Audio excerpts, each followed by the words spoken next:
Hey guys, Infidel 1258 here. Tonight I want to share with you a clip from a recent Thursday night live event. If you want to participate in these community member live events, go to my community tab on my YouTube channel and check out the various tiers and get involved if you'd like to. Now, the content for this video is going to be a series of clips from that Thursday live where me and my members talk about one key topic, which is Splinterlands is both entertainment and an opportunity. And when we explore that and begin to properly understand what that means for this game, I think we can better understand the value proposition and the potential of holding these NFT assets for a long enough time horizon. When we're talking 3, 4, 5 years out, how might that transform your life? I think it will. If you're taking this opportunity seriously today, I really believe that there is a life-changing financial opportunity in front of you. And that's why I'm passionate about this game. And this video is my attempt to explain that. If you have any comments or questions about this content, make sure you drop them below, leaving your IGN, and I'll do my best to respond. Okay, guys, thanks so much. Have an amazing day. God bless. Yeah, dude. Yeah, I mean, I'm just, Alec, I really consider this game an amazing pastime, and this channel too. Like this is something I like doing. And I see that you guys feel the same way. Like you like this game, you like talking about it. I think you probably feel like I feel. You wish there was more opportunities in real life to sit down and talk with somebody about this game that you like, and the potential you see in it. I bet you're all right now nodding your heads, yes, totally. Like maybe you have a wife, maybe you have a brother or a sister or a mom or a dad in your life, and they don't care. Like it's not that they're being rude or they don't. They probably listen to you, don't they? But they don't really get NFTs, or they've heard about ape NFTs and they heard about how that was a scam on the news, and now they won't hear you, or they're not willing to, or they don't want to talk about this. And that's kind of my life in real life. That's kind of my life. You know, my wife patiently listens to me for a while, but she definitely doesn't want to have an hour-long conversation every Thursday night about this game, and then another 2-hour conversation on Friday night about this game. But we do, because we like it and we see the opportunity here. And it's like, if you guys are in the same headspace I'm at, and I bet you are, for probably 4 years now, I've just been like, I can't believe this opportunity. This is crazy, dude. Why don't people see this? And you're kind of like, at least in the first year, I would talk to people and be like, don't you get it? Like Bitcoin, don't you get it? Like, what is the blockchain? Like, don't you understand what this is? And then I realized most people just they don't really want to hear about it. And so I'm not going to try and convince them. And even now, as you guys, I hope you know, with my Splinterlands, it's more like, I'm just enjoying the game, and I'm just talking about it. And the tax conversation we just talked about is just me talking about my life, living through it, walking through it with people who are interested. But it's just like, yeah. So it's a great opportunity, and I'm glad to have it. And it's if I didn't do it with you guys, I don't know where I'd do it. That's what I'm trying to say. Yeah, it doesn't. Alex says it doesn't become a game anymore when it can functionally and financially change people's outlooks on their day and their lives.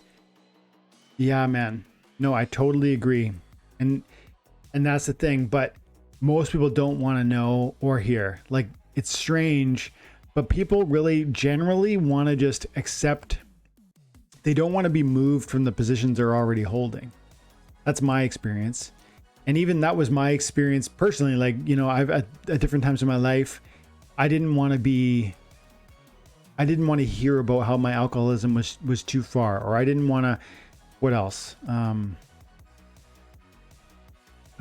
Like even my faith, like I spent 31 years like not believing. And then now I spent 9 years believing.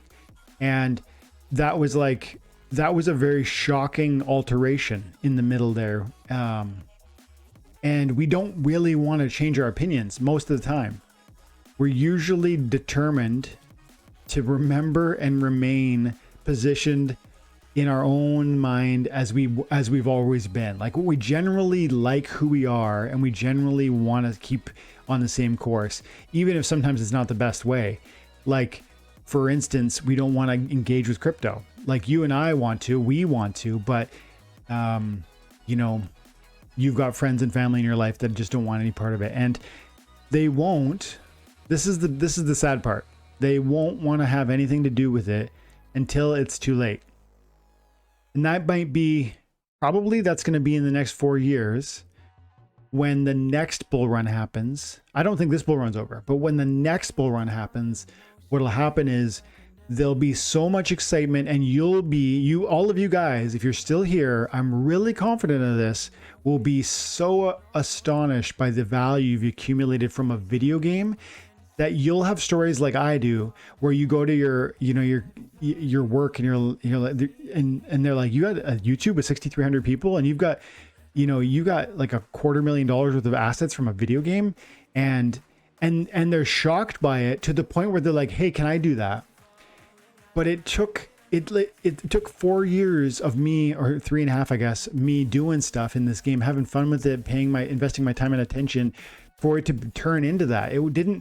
It feels like it happened overnight, because really they didn't know I had money, and now they think I'm rich. But it's like, don't you know, it was like literally 1,500 days or something like that, maybe 1,400 days of consecutively playing the game and getting these trivial little rewards along the way every day, and then it added into something major. But that's the thing. They aren't willing to look at it, the little thing. They only want to show me when it's real. That's what they think. Like, show me when it's substantial.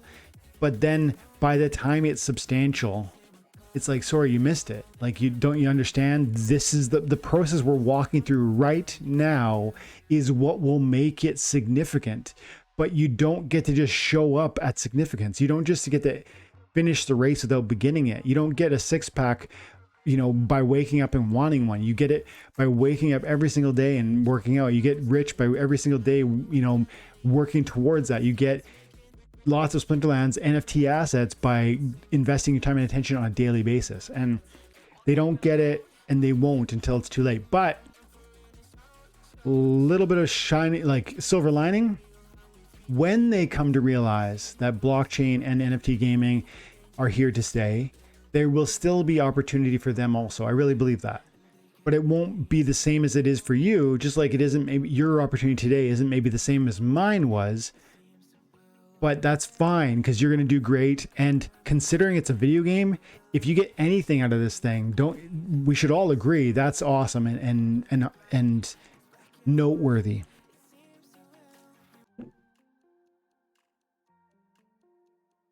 Yeah. Henning Nielsen says, when your neighbor and all you know start talking about Bitcoin, it's time to sell.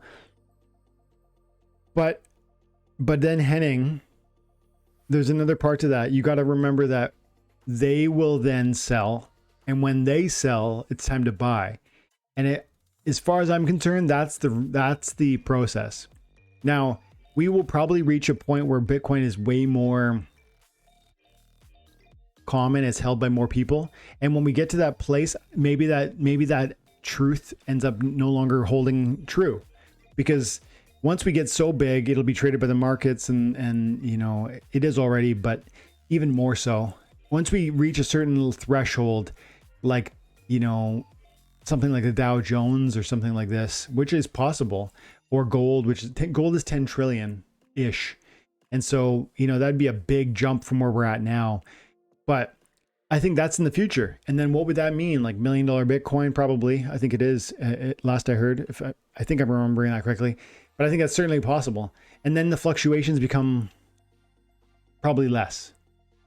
And so maybe most of the opportunity is gone by then. But you and I know there will be games like this, Splinterlands, that are releasing new packs and new cards and new opportunities.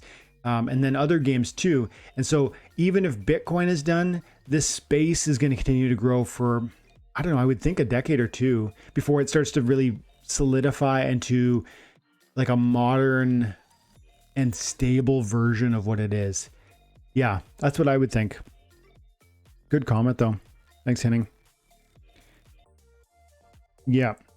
Alex says it didn't happen overnight, but the time flies when you're having fun and investing. Investing in what you're passionate about is what grows assets on large scales. Totally. And then I've seen that people now are seeing my passion, you guys included, and not just my passion, but like Luke and Steve R and, you know, Jim Morgan and Ashley and Game Boy and Hawks and oh man, so many. I'm forgetting tons of people, but you know what I mean. Like there's a growing community of people who are talking about this game that we like, and we're spreading that passion. And it's not just, hey, I made a crazy amount of money with this thing. Quick, quick, quick. It's like, this game will not make you rich overnight. Don't come here for that. If you want to have fun and have an opportunity to earn, this game's for real.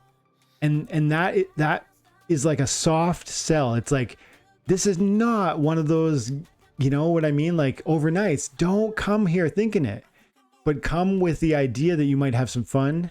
And while being entertained, you have an opportunity.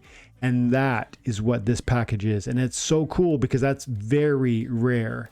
And even, and us North American people can see it. That's great. But this, the real, when the needle gets moved, when, you know, like Africa, India, China get unlocked to this sort of opportunity.